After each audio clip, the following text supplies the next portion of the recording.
It's Sybil Wilkes with what you need to know. Today is Wednesday, July 8th, 2020.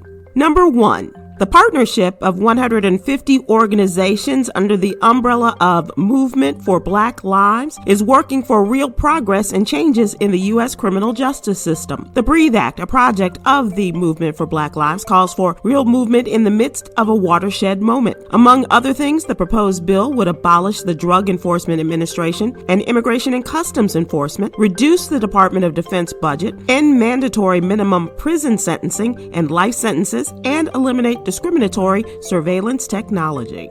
Number 2. Sandwich chain Jimmy John's has fired 4 employees of one of its Georgia franchises after a video surfaced of employees mocking lynching by making a string of dough into the shape of a noose. The white employees can be seen and heard laughing as an employee twisted the dough into a noose and placed it around his neck while another held it over his head. The company released a statement saying the behavior of the employees is unacceptable and training will be conducted to avoid similar incidents in the future.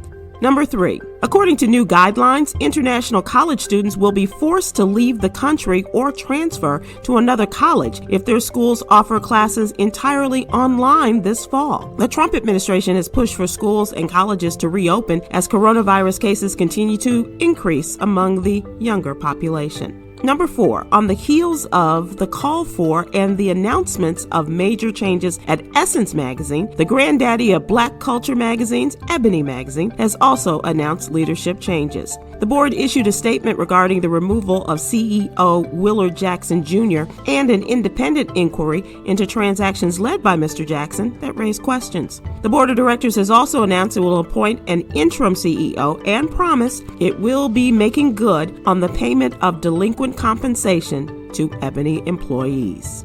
Number 5, more and more minority-owned businesses are leaning towards community development financial institutions, or CDFIs, for financial assistance during this time of crisis. The CDFI's importance comes into play as more and more minority businesses are seeking debt relief as a result of COVID-19. An overwhelming percentage of black businesses only received a fraction of what they expected from debt relief during the first round of the Paycheck Protection Program. Please join Stephen Hill and me today live on YouTube at 7 p.m. Eastern, 6 p.m. Central as we discuss today's top headlines and more. And that's what you need to know. For more information, please go to SybilWilkes.com and sign up for my free newsletter. Be informed, be empowered.